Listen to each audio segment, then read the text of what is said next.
जय श्री राम। नमस्कार और स्वागत है आपका राम कथा जीवन का आधार में। मैं हूं आपकी होस्ट आराध्या। इस कहानी श्रृंखला में हम साथ मिलकर महर्षि वाल्मीकि की रामायण की अद्भुत यात्रा पर आगे बढ़ेंगे। यह कथा केवल महर्षि वाल्मीकि की मूल रचना तक सीमित नहीं है, बल्कि इसमें अन्य भारतीय परंपराओं और लोक कथाओं से प्रेरणा लेकर आपको एक अनमोल अनुभव देने का प्रयास किया गया है। हमारा उद्देश्य है कि ये अमर कथा न केवल आपके हृदय को छू सके, बल्कि जीवन के हर पहलू को समझने और धर्म, सत्य और कर्तव्य के मार्ग पर चलने की प्रेरणा भी प्रदान करे। पिछली कथा में हमने महर्षि विश्वामित्र के जीवन की यात्रा को देखा, कैसे एक पराक्रमी राजा कौशिक कठोर तपस्या और आत्मसंयम के मार्ग पर चलते हुए एक महान ऋषि बने। उनकी यह परिवर्तन यात्रा हमें सिखाती है कि सच्ची शक्ति बाहरी बल में नहीं, बल्कि आत्मज्ञान, धैर्य और तपस्या में निहित होती है। आज की कहानी में हम देखेंगे कि कैसे महर्षि विश्वामित्र अयोध्या पधारे और राजा दशरथ के दरबार में एक विशेष अनुरोध लेकर आए। ये वही क्षण था जब भगवान राम को अपनी महान यात्रा की पहली परीक्षा के लिए बुलावा मिला। आइए इस पवित्र कथा को आगे बढ़ाएं और जानें कि ये भेंट राम के जीवन की दिशा कैसे बदलने वाली थी। अयोध्या का महान नगर समृद्धि और आनंद से भरा हुआ था। राजा दशरथ को 4 पुत्रों राम, लक्ष्मण, भरत और शत्रुघ्न का वरदान मिला था, जो धीरे धीरे बलशाली और धर्मप्रायण युवाओं के रूप में विकसित हो रहे थे। राजमहल उनके हास्य और शिक्षा दीक्षा की प्रसन्नता से गूंज रहा था। अयोध्या के प्रिय राजा दशरथ इस बात से संतुष्ट और प्रसन्न थे कि उनका वंश उज्ज्वल भविष्य की ओर अग्रसर था। एक शांत संध्या, जब डूबते सूरज की स्वर्णिम और लालिमा से सजी किरणें अयोध्या को आभायुक्त कर रही थीं, तभी महल के द्वार पर एक अप्रत्याशित किंतु अति पूजनीय अतिथि का आगमन हुआ। ये कोई और नहीं बल्कि महर्षि विश्वामित्र थे, जिनका नाम संपूर्ण भूमि पर श्रद्धा और आदर के साथ लिया जाता था। वे साधारण ऋषि नहीं थे, कभी शक्तिशाली राजा कौशिक के रूप में प्रसिद्ध। उन्होंने अपना सिंहासन त्याग दिया था और कठिन तपस्या के मार्ग पर चलकर स्वयं को ब्रह्मर्षि के पद तक पहुंचाया था। ये एक ऐसा सम्मान था जो उन्हें महर्षि वशिष्ठ जैसे महान ऋषियों के समान स्थान पर स्थापित करता था। महर्षि विश्वामित्र का व्यक्तित्व अत्यंत प्रभावशाली था। उनके नेत्रों से दिव्य ऊर्जा प्रकट होती थी और उनकी तपस्या के वर्षों के चिन्ह उनके तेजस्वी स्वरूप पर स्पष्ट दिखाई देते थे। जो भी उन्हें देखता था वह श्रद्धा से भर उठता था, किंतु उनके दृढ़ संकल्प और अडिग निश्चय के कारण एक गहरा सम्मान और हल्का सा भय भी अनुभव करता था।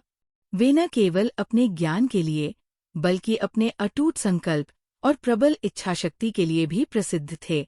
जब राजा दशरथ को महर्षि विश्वामित्र के आगमन का संदेश मिला तो उनका हृदय आनंद से भर गया।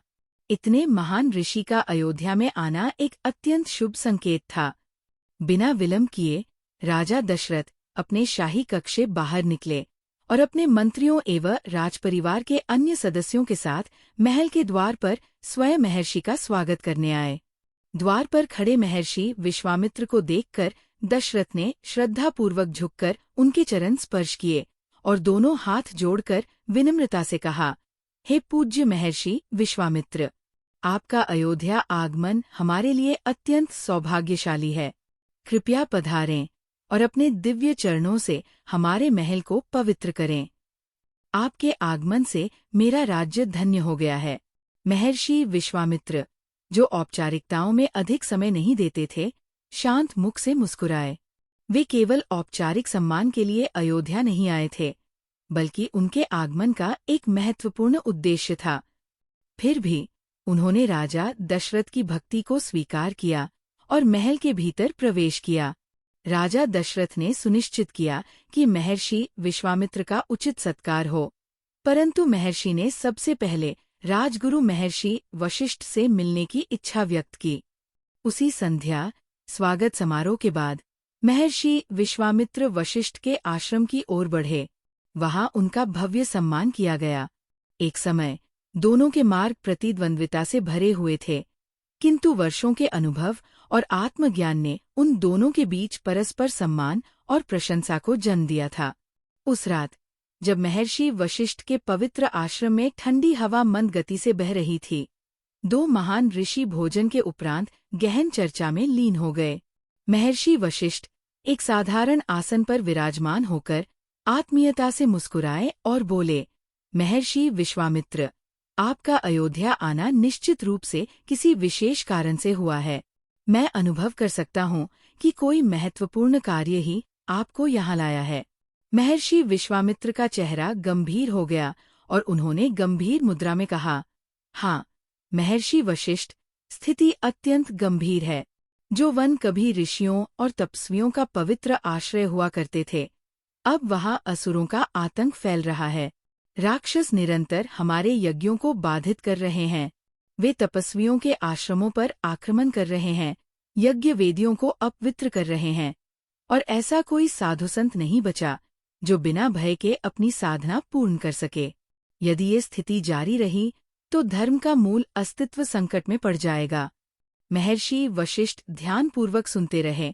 उनके माथे पर चिंता की रेखाएं उभर आईं। वे धीरे धीरे सिर हिलाते हुए बोले, महर्षि विश्वामित्र, मैंने भी इन उत्पातों के बारे में सुना है और मैं इस समस्या की गंभीरता से इनकार नहीं कर सकता। लेकिन आप कोई साधारण ऋषि नहीं हैं। आपकी शक्ति देवताओं के समान है।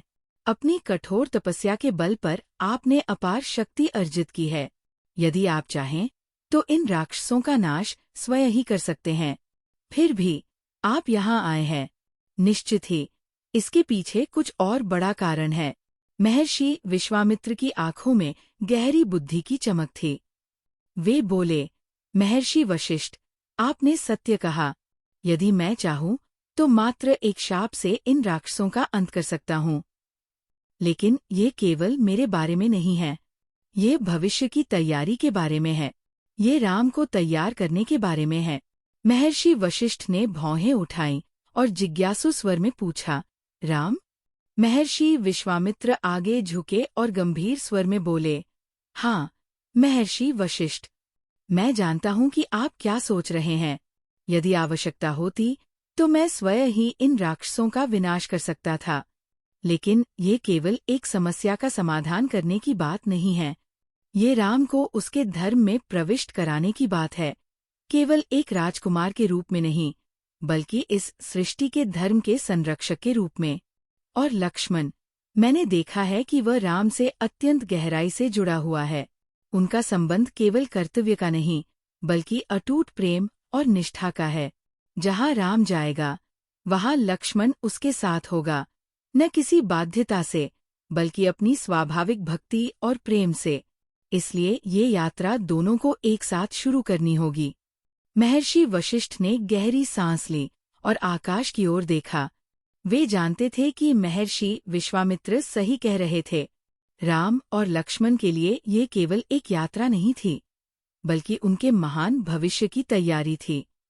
कुछ क्षण चिंतन करने के बाद महर्षि वशिष्ठ बोले, महर्षि विश्वामित्र, आपने अत्यंत गहरी बुद्धि से सोचा है। सचमुच, आपके मार्गदर्शन में राम और लक्ष्मण का प्रशिक्षण आदर्श होगा। वे केवल युद्ध कला ही नहीं, बल्कि धर्म और सृष्टि के संतुलन को भी समझेंगे। मैं इस निर्णय में आपके साथ हूँ।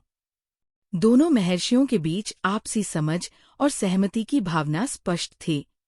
वे अलग अलग मार्गों से आए थे, उनके स्वभाव और दृष्टिकोण भिन्न थे, लेकिन अब उनका उद्देश्य एक था।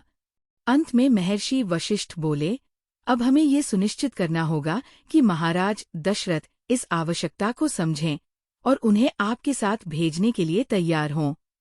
महर्षि विश्वामित्र के होठों पर हल्की मुस्कान आई। उन्होंने कहा, यही तो सबसे कठिन परीक्षा होगी। महर्षि वशिष्ठ। अगले दिन अयोध्या की राजसभा में राज्य के मंत्री, परामर्शदाता और विद्वान ऋषिगण सभागार में एकत्रित हुए थे। ये सभा अनेक बार शासन, कूटनीति और युद्ध के विषयों पर चर्चा कर चुकी थी, लेकिन आज जो संवाद होने वाला था वह इतिहास की दिशा बदलने वाला था। जब महर्षि विश्वामित्र सभा में प्रवेश कर रहे थे तो उनके दिव्य तेज से संपूर्ण सभागार में एक गंभीर मौन छा गया। वे साधारण वस्त्रों में थे, लेकिन उनके व्यक्तित्व में अपार शक्ति और ज्ञान की आभा झलक रही थी। उन्होंने अपने जीवन में न केवल सांसारिक जगत को जीता था, बल्कि अपनी आत्मा के भीतर के संघर्षों पर भी विजय प्राप्त की थी। उनकी दृष्टि महाराज दशरथ से मिली। उनकी आंखों में दृढ़ निश्चय की झलक स्पष्ट थी। सभा अब एक ऐसे संवाद की साक्षी बनने जा रही थी, जो संपूर्ण सृष्टि की दिशा को बदल देगा। राजा दशरथ, सदैव अपने अतिथियों का आदर करने वाले, तुरंत उठे और पुनः गहरे आदर के साथ बोले, हे पूज्य महर्षि विश्वामित्र, आपके आगमन से अयोध्या धन्य हो गई। आपके चरण यहाँ पड़े, ये मेरे लिए परम सौभाग्य की बात है। कृपया भीतर पधारिए और अपने दिव्य सान्निध्य से हमें कृतार्थ कीजिए। महर्षि विश्वामित्र ने राजा दशरथ की विनम्रता को स्वीकार किया और शालीनता से अपना आसन ग्रहण किया। राजा दशरथ ने उनके स्वागत में कोई कसर नहीं छोड़ी। स्वर्ण जड़ित थालों में ताजे फल, मेवे और पवित्र प्रसाद सजाए गए। सरयू नदी का शीतल जल लाया गया, ताकि महर्षि को तृप्ति मिले। राजा ने सुनिश्चित किया कि अतिथि के स्वागत में कोई कमी न रहे और उन्हें समुचित सम्मान मिले। कुछ क्षणों बाद, जब महर्षि विश्राम कर चुके, राजा दशरथ उनके समीप झुके। उनकी वाणी स्नेह से भरी थी, किंतु उनमें जिज्ञासा भी थी। उन्होंने विनम्रता से पूछा, हे महर्षि, आपके पधारने से मेरा हृदय आनंदित है। कृपया बताइए, आपके आगमन का क्या उद्देश्य है? जो भी आपकी इच्छा हो, मैं उसे पूर्ण करने के लिए तत्पर हूँ। महर्षि विश्वामित्र की दृष्टि राजा दशरथ पर स्थिर रही। उनकी वाणी में गंभीरता थी, किंतु उनकी बातों में अपार शक्ति थी।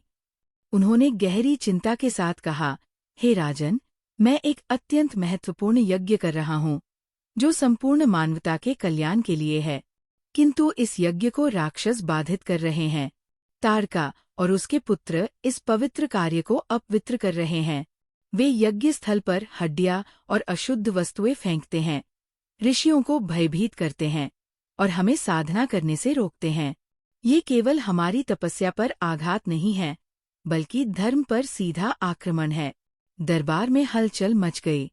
तारका का नाम अयोध्या में अनसुना नहीं था।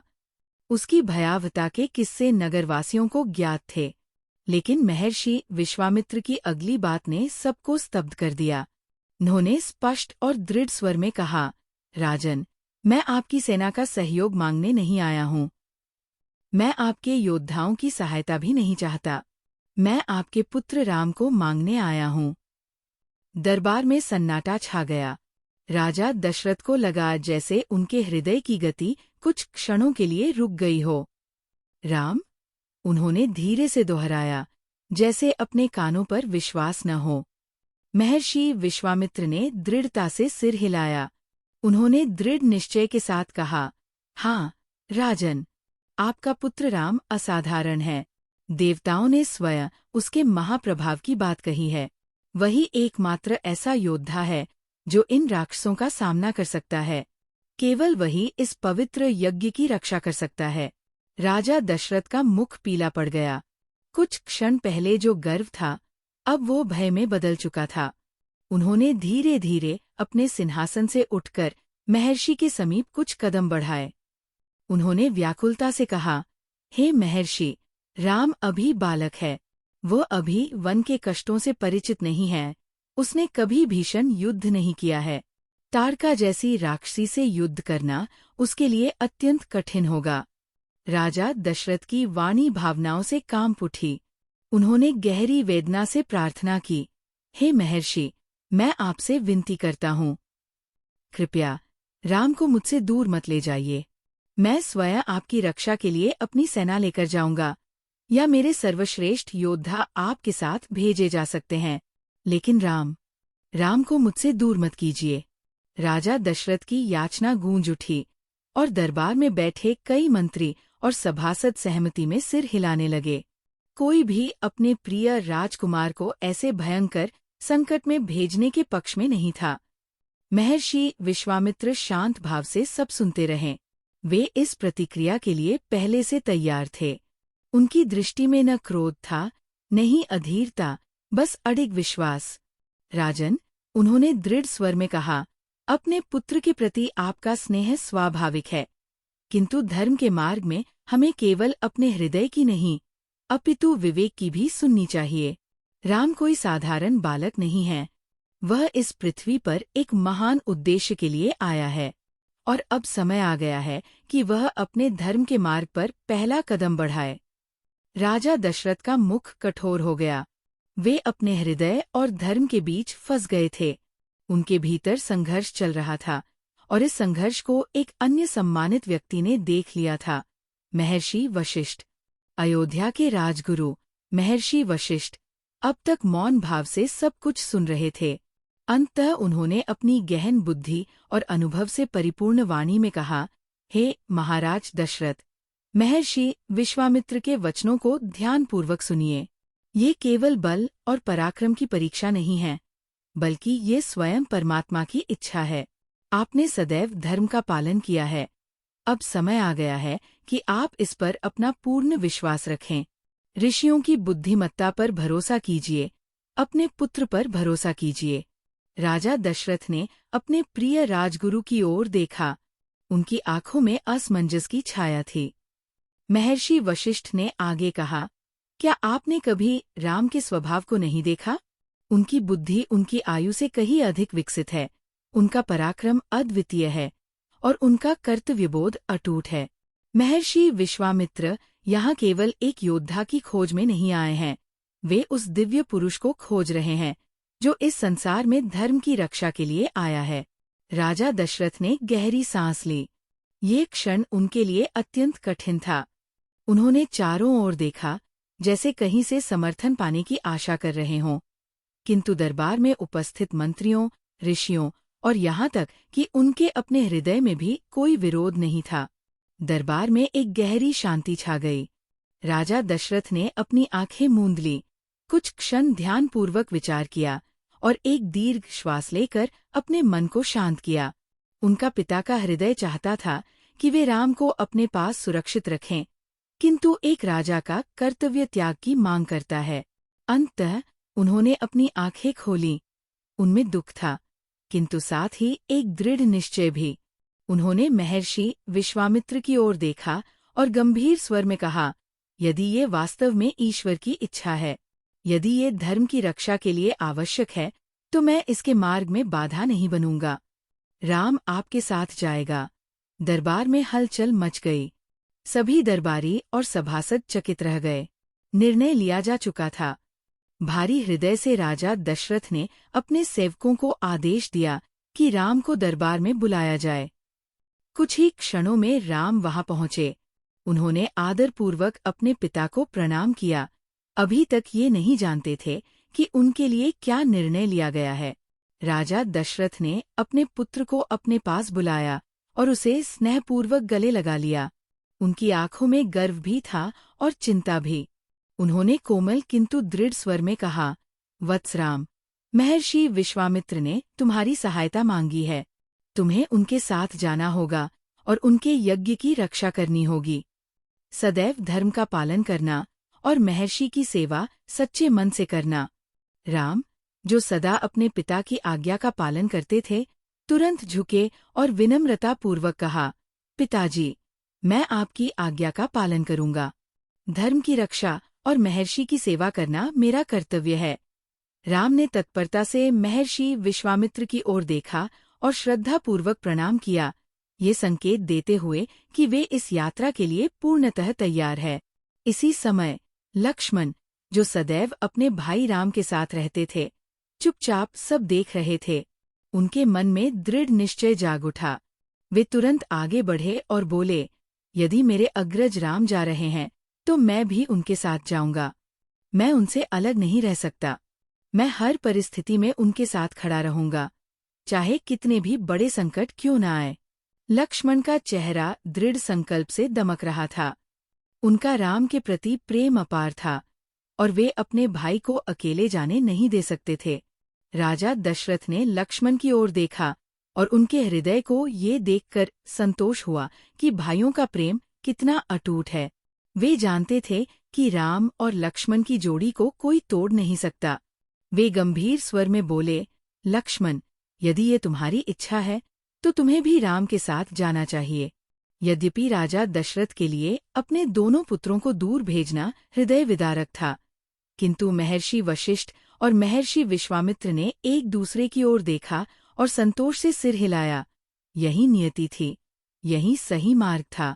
महर्षि विश्वामित्र ने संतोषपूर्वक कहा, तो ऐसा ही हो। यात्रा अब प्रारंभ होती है। महर्षि विश्वामित्र प्रसन्न थे। वे जानते थे कि राम और लक्ष्मण एक साथ एक अजेय शक्ति बनेंगे और आगे आने वाली कठिनाइयों में उनका ये अटूट बंधन ही सबसे बड़ा संबल होगा। उन्होंने दोनों राजकुमारों को आशीर्वाद दिया और महल छोड़ने की तैयारी करने लगे। विदा से पूर्व राजा दशरथ ने अपने दोनों पुत्रों को गले लगाया। उनकी वाणी भावनाओं से भारी थी। मेरे प्रिय राम और लक्ष्मण, सदैव धर्म का पालन करना, महर्षि विश्वामित्र की सेवा सच्चे मन से करना और सुरक्षित लौट कर आना। महल के प्रांगण में सभी ने देखा कि राम और लक्ष्मण अपने पिता, माताओं और समस्त बुजुर्गों को नमन कर रहे थे। उनकी माताएं कौशल्या, सुमित्रा और कैकेयी प्रसन्नता और चिंता के मिश्रित भाव से अपने पुत्रों को देख रही थीं। वे जानते थे कि यह यात्रा केवल एक साधारण यात्रा नहीं थी। यह उनके पुत्रों के महान उद्देश्य की ओर पहला कदम था। ये पहली बार था जब राम और लक्ष्मण अपने घर से इतनी दूर किसी यात्रा पर जा रहे थे। उनके मन में असंख्य भावनाएं उमड़ रही थी। गर्व इस बात का कि उनके पुत्र धर्म की राह पर आगे बढ़ रहे थे, और चिंता इस बात की कि न जाने उनके सामने कैसी चुनौतियां आएंगी। राम और लक्ष्मण महर्षि विश्वामित्र के साथ अपनी यात्रा पर निकल पड़े। अयोध्या का भविष्य अब एक नए मोड़ पर आ गया था। उनकी यह यात्रा केवल यज्ञ की रक्षा तक सीमित नहीं रहने वाली थी। ये एक दिव्य गाथा की शुरुआत थी, जो युगों युगों तक अमर रहने वाली थी। महल की चौखट पर खड़ी कौशल्या, सुमित्रा और कैकेयी गर्व और चिंता के मिश्रित भावों के साथ अपने पुत्रों को जाते हुए देख रही थी। राजा दशरथ भी अपनी आंखों से राम और लक्ष्मण को तब तक देखते रहे जब तक वे दृष्टि से ओझल नहीं हो गए। उनका हृदय भारी था, लेकिन वे जानते थे कि ये सिर्फ एक यात्रा की शुरुआत थी। एक ऐसी यात्रा जो राम को उस स्वरूप में ढालेगी जिसकी इस संसार को आवश्यकता थी। महर्षि विश्वामित्र, जो राम और लक्ष्मण का मार्गदर्शन कर रहे थे, अपने हृदय में एक गहरी जिम्मेदारी का अनुभव कर रहे थे। वे भली भांति जानते थे कि राम कोई साधारण राजकुमार नहीं है। वे स्वयं भगवान विष्णु का अवतार हैं, जो इस संसार में धर्म की पुनः स्थापना के लिए आए हैं। महर्षि को इस पर अटूट विश्वास था और वे संकल्पित थे कि वे राम को सही मार्ग दिखाएंगे। कुछ कोस तक यात्रा करने के बाद, जब वे सरयू नदी के दक्षिणी तट पर पहुंच चुके थे, महर्षि विश्वामित्र ने राम की ओर देखा और कोमल वाणी में कहा, वत्स राम, बिना विलंब किए इस पवित्र जल को अपने हाथों में ग्रहण करो। अब मैं तुम्हें 2 दिव्य विद्याएं प्रदान करूंगा, बल और अतिबल। महर्षि विश्वामित्र ने आगे कहा, इन विद्याओं के प्रभाव से तुम्हें कभी थकान नहीं होगी, तुम्हारे शरीर पर कोई रोग नहीं आएगा और तुम्हारे स्वरूप में कभी कमजोरी नहीं आएगी। चाहे तुम निद्रा में हो या क्रोधित, कोई भी तुम्हें हानि नहीं पहुंचा सकेगा। ये विद्याएं समस्त ज्ञान की जननी हैं। जब तुम बल और अतिबल का आह्वान करोगे, तब भूख और प्यास तुम्हें कभी कष्ट नहीं देंगी। ये तुम्हें अपार यश और बुद्धिमत्ता प्रदान करेंगी। तुम इन दिव्य शिक्षाओं के योग्य हो। राम ने श्रद्धापूर्वक जल को स्पर्श किया और दिव्य विद्याएं को प्राप्त किया। उनका मुख प्रसन्नता से दमक उठा। उन्होंने विनम्रता से महर्षि विश्वामित्र द्वारा दी गई इन दिव्य विद्याओं को ग्रहण किया। जैसे जैसे विद्याएं उनमें समाहित हुईं, उनका तेज और बढ़ गया। वे अब ग्रीष्मकालीन सूर्य के समान दिव्य आभा से युक्त प्रतीत हो रहे थे। उस रात वे तीनों सरयू नदी के किनारे रुके। राम और लक्ष्मण घास के बिछौने पर लेटे, वन के कठोर जीवन के अभी अभ्यस्त नहीं थे, किंतु अपने गुरु के सान्निध्य में उन्हें शांति का अनुभव हो रहा था। अगली प्रातः महर्षि विश्वामित्र ने उन्हें जागृत किया और आगे की यात्रा के लिए तैयार होने को कहा। स्नान और नित्य कर्मों के उपरांत महर्षि ने उन्हें गायत्री मंत्र का उपदेश दिया और उसके प्रभाव और महत्ता को विस्तार से समझाया। यात्रा करते करते वे गंगा और सरयू के पवित्र संगम पर पहुंचे। वहां उन्होंने एक तपोवन देखा जहां वर्षों से ऋषिगण कठोर तपस्या कर रहे थे। राम और लक्ष्मण ने महर्षि से उस स्थान के महत्व के बारे में पूछा। महर्षि विश्वामित्र ने उत्तर दिया, ये स्थान कभी कामदेव का निवास था। यहीं पर उन्होंने भगवान शिव का अपमान किया था और उनके तीसरे नेत्र की अग्नि से भस्म हो गए थे।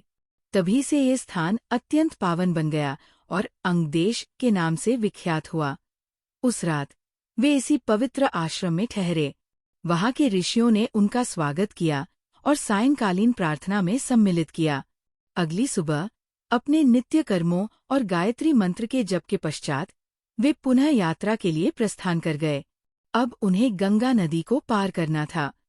नौका से गंगा के मध्य पहुंचते ही एक गूंजता हुआ गंभीर स्वर उठने लगा। राम ने महर्षि विश्वामित्र से पूछा, गुरुदेव, ये जो गंगा के जल से ये विशाल गर्जना हो रही है, ये किस कारण है? महर्षि विश्वामित्र ने उत्तर दिया, वत्स राम, ये पवित्र सरयू नदी है जो कैलाश पर्वत पर स्थित मानसरोवर से प्रवाहित होती है। ये अयोध्या के समीप बहती है और इसमें दिव्य ऊर्जा समाहित है। जब ये विशाल गंगा से मिलती है तब उनके प्रवाह के टकराने से ये गूंज उत्पन्न होती है। ये एक अत्यंत पावन संगम है। हमें यहाँ प्रार्थना करनी चाहिए। राम और लक्ष्मण ने महर्षि विश्वामित्र के मार्गदर्शन में संगम पर विधिपूर्वक प्रार्थना की। इस प्रकार उनके मार्गदर्शन में उनकी आध्यात्मिक यात्रा भी निरंतर आगे बढ़ रही थी। यह यात्रा केवल बाह्य संसार को देखने और सीखने की नहीं थी, बल्कि उनके भीतर भी एक गहरा परिवर्तन हो रहा था। एक ऐसी यात्रा जो उन्हें उनकी महान नियति की ओर ले जा रही थी। इस प्रकार महर्षि विश्वामित्र के मार्गदर्शन में राम और लक्ष्मण ने न केवल आध्यात्मिक ज्ञान प्राप्त किया, बल्कि दिव्य अस्त्र शस्त्रों और युद्ध कला की गहरी शिक्षा भी ली। प्रत्येक कदम के साथ वे और अधिक शक्तिशाली, बुद्धिमान और दिव्य ज्ञान से परिपूर्ण होते गए। ये केवल एक साधारण यात्रा नहीं थी, बल्कि उनके लिए नियति द्वारा निर्धारित एक महान मार्ग था, जो उन्हें धर्म और सत्य की रक्षा के लिए तैयार कर रहा था। लेकिन ये प्रशिक्षण मात्र एक प्रारंभिक चरण था। उनके सामने अनेक कठिनाइयां आने वाली थीं। घना वन, अज्ञात संकट और चारों ओर छिपे हुए राक्षस, ये यात्रा आसान नहीं थी।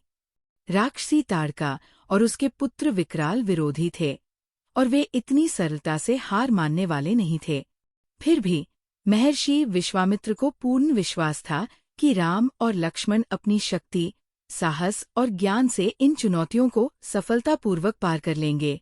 अगली कहानी में हम देखेंगे कि कैसे राम, लक्ष्मण और महर्षि विश्वामित्र घने जंगलों में प्रवेश करते हैं और वहां उनकी पहली बड़ी परीक्षा होती है, राक्षसी ताड़का से भयानक सामना। ये संघर्ष न केवल राम के शौर्य की परीक्षा होगी, बल्कि ये भी सिद्ध करेगा कि वे वास्तव में धर्म के रक्षक के रूप में अपनी भूमिका निभाने के लिए तैयार है। इस कहानी श्रृंखला को सुनने के लिए आपका धन्यवाद। कृपया कहानी श्रृंखला को अपने दोस्तों और परिवार के साथ साझा करें, ताकि भगवान राम का गौरवशाली जीवन और धर्म का प्रकाश हर किसी के जीवन को आलोकित कर सके। भले ही हम ये पूरी तरह से न जान सकें कि वास्तव में क्या हुआ था, लेकिन रामायण की ये शाश्वत कथा हमें ये सिखाती है कि अपने जीवन में धर्म, सत्य और कर्तव्य का पालन कैसे करें। ये हर युग के लिए एक अमूल्य मार्गदर्शक बनी हुई है। भगवान राम आपका जीवन मंगलमय करें और धर्म की ज्योति आपके मार्ग को आलोकित करे। जय श्री राम।